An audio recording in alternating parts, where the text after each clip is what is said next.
दोस्तों, हाल ही में ही भारत ने अपने डिफेंस बजट को पेश किया है और इस डिफेंस बजट के आते ही हमारे दोनों ही निकम्मे पड़ोसी देश पूरी तरीके से बौखला गए हैं, क्योंकि पाकिस्तान की मीडिया का इस बजट को लेकर ये रिएक्शन है कि अब भारत पीओके को हमसे वापस लेने की तैयारी कर रहा है। और चाइना की मीडिया का कहना है कि भारत इतने डिफेंस बजट को बढ़ा क्यों रहा है, और अगर भारत का ऐसे ही चलता रहा तो एशिया के अंदर जल्द ही हथियारों की होड़ मच जाएगी, जिसका जिम्मेदार केवल भारत होगा।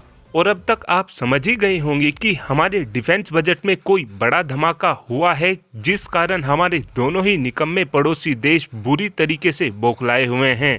दरअसल हमारे दोनों ही निकम्मे पड़ोसी देश इसलिए ज्यादा चिढ़े हुए हैं क्योंकि पिछले साल से इस बार के डिफेंस बजट में 8% की बढ़ोतरी की गई है, क्योंकि पिछले साल हमने अपने डिफेंस बजट में 3 से 5% की बढ़ोतरी की थी, जिसके बाद हमारा डिफेंस बजट पिछले साल 67.5 बिलियन डॉलर हो गया था।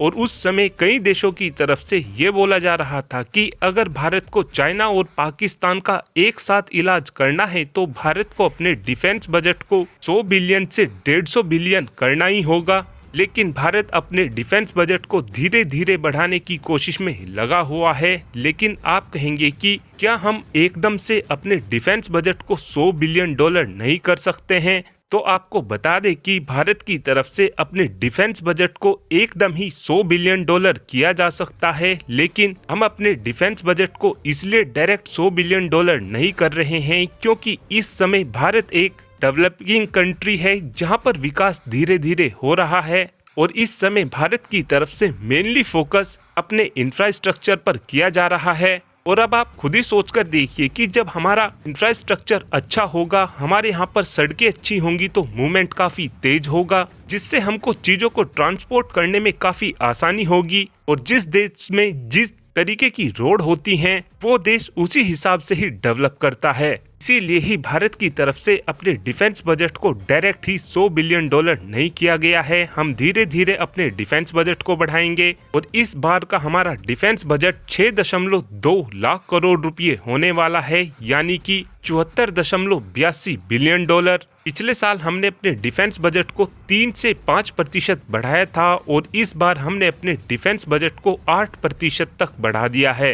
इसीलिए ही हमारे दोनों ही निकम्मे पड़ोसी देशों के मिर्ची लगी हुई है। लेकिन भारत के आप डिफेंस बजट को केवल इतना ही मत समझना, क्योंकि अगर हमारी सेनाओं को किसी हथियार की जरूरत पड़ती है तो उस कंडीशन में हमारी सेनाओं को अलग से फंड दिया जाता है, जो डिफेंस बजट से बिल्कुल ही अलग होता है। और इस 6.2 लाख करोड़ रुपए में से हमारी सेना 1.72 लाख करोड़ रुपए के हथियारों की खरीद करेगी, जो पिछले साल से 9.40% ज्यादा होगा। और हमारी आर्म फोर्स के रेवेन्यू एक्सपेंडिचर पर 92,088 करोड़ रुपए खर्च किए जाएंगे, यानी ये पैसा हमारा सैलरी और पेंशन में जाने वाला है। और इस बार के बजट में जो सबसे ज्यादा बढ़ोतरी हुई है वो बीआरओ को लेकर हुई है। इस बार बीआरओ का बजट 6500 करोड़ होने वाला है, जो पिछले साल के मुकाबले 30% तक ज्यादा हो गया है। और इस बार डीआरडीओ का बजट 23,855 करोड़ होने वाला है। डीआरडीओ के बजट में बिल्कुल भी बढ़ोतरी नहीं की गई है। और इन सभी कंडीशन को देखते हुए आपको क्या लगता है कि क्या हमको इसी बार अपने डिफेंस बजट को 100 बिलियन डॉलर करना चाहिए था, हाँ या फिर ना? इस बात का आंसर आप कमेंट बॉक्स में दे सकते हैं। Thanks for watching this video. Have a good day.